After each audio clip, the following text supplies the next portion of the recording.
ఎక్కడ ఏ వైరస్ పుట్టినా కానీ చైనాకి వెళ్ళి వెళ్ళి చూపిస్తూ ఉంటారు. కారణం ఏంటంటే అక్కడ వాళ్ళు తీసుకున్న ఆహారమే ప్రధానంగా ఈ వైరస్లు పుట్టడానికి కారణం అని చెప్పి ప్రతి పల్లెటూరులో సామాన్యుని అడిగినా కానీ వాళ్ళు చెప్పే మాట ఏంటంటే ఇదే.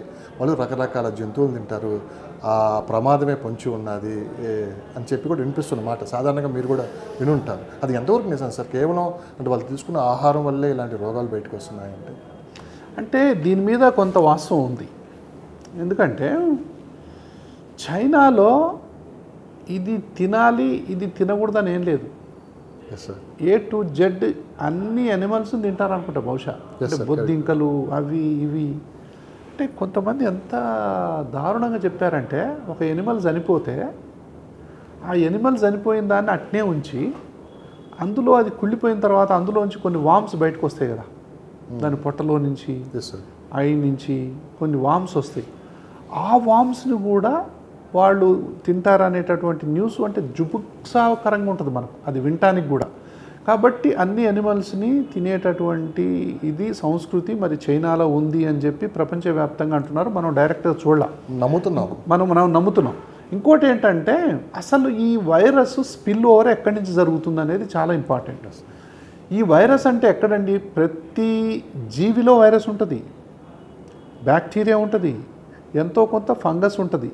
ఈ జీవి అంటే ఏదైతే ఆకులు, పిట్టలు, పాములు, మనుషులు, ప్రతి జంతువులో, ప్రతి చెట్టులో, ప్రతి పండులో, ప్రతి ఆకులో వైరస్ ఉంటుంది.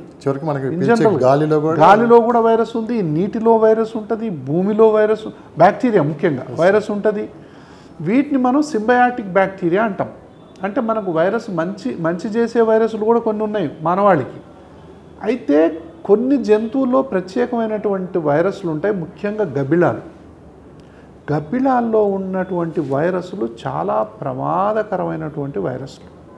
కోతుల్లో ఉండే వైరస్లు, చింపాంజీల్లో ఉండే వైరస్లు, కొన్ని రకాలైన బర్డ్స్లో ఏవియన్ ఫ్లూ అంటాం, బర్డ్స్లో ఉండేటటువంటి వైరస్లు, తర్వాత పిగ్స్లో ఉండేటటువంటి వైరస్లు, అదే స్వైన్ ఫ్లూ అంటాం, పిగ్స్లో ఉండే వైరస్లు. ఈ ఎనిమల్స్లో ఉండేటటువంటి వైరస్లు కొంచెం ప్రమాదకరం. సపోజ్ వేటగాళ్ళు ఎక్కడికి పోతారండి? అడవుల్లో పోతారు.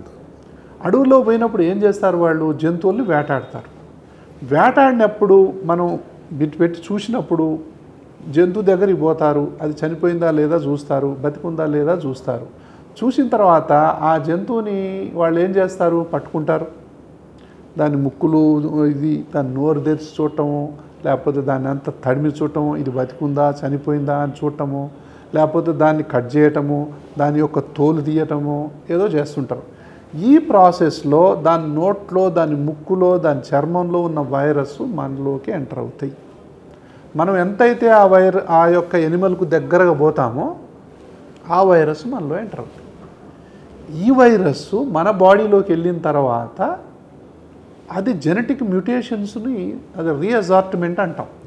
అంటే మన బాడీలో ఆల్రెడీ ఒక వైరస్ ఉండి, ఏదో ఒక వైరస్ ఆ టైంలో ఈ నుంచి ఇంకొక వైరస్ ఉండి మ్యూటేషన్, ఇంకో దాని నుంచి ఇంకో వైరస్ మనలోకి ఎంటర్ అయితే ఒక 3 వైరస్లు కలిసి దీంట్లో ఉన్న జెనెటిక్ మెటీరియల్ కొంత, దీంట్లో ఉన్న జెనెటిక్ మెటీరియల్ కొంత, మూడో దాంట్లో ఉన్న జెనెటిక్ మెటీరియల్ కొంత, ఈ 3 జెనెటిక్ మెటీరియల్ కలిసి ఒక కొత్త వైరస్ తయారైంది.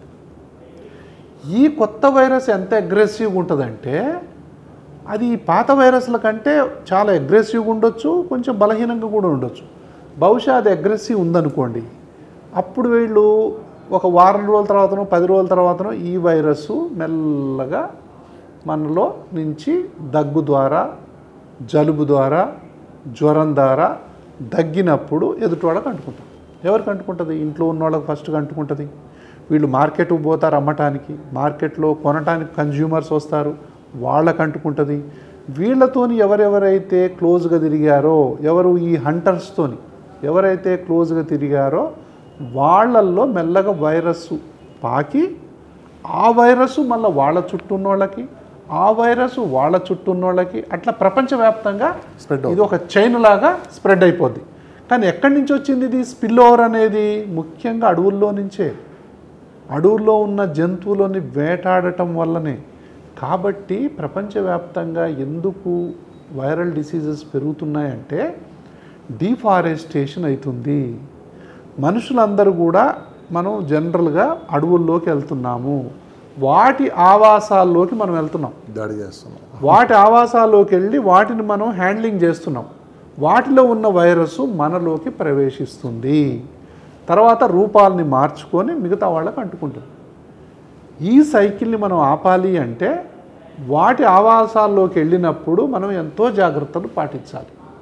ఏ ఎనిమల్ పడితే ఆ ఎనిమల్ని తినటం, గబిలాన్ని వీక్కొని తినటం, సో గబ్బిలాల సూపులు అంటూ సూపులాగా ఒకటి కాదు రెండు కాదు, ఈ విధంగా మనం దాన్ని ఎప్పుడైతే ఇచ్చేస్తామో అంటే ప్రకృతి కూడా మనని ఇంకో రకంగా శిక్షిస్తుందని అర్థం. అసలైతే మనం వెజిటబుల్ బేస్డ్ ఆహారం ఎక్కువ తీసుకోవాలి, ప్రకృతి ఇచ్చినటువంటి ఆహారాన్ని మనం ఎక్కువ తీసుకోవాలి. అది కాకుండా మనం ఏదో సొంతంగా అది ఇది అన్నీ ఓ 10 రకాలు కలిపి ఒక కొత్త ఆహారాన్ని తయారు చేసి తినటం వల్ల వచ్చేటటువంటి ప్రాబ్లమ్స్ ఎన్నో రకాలుగా ఉంటాయి.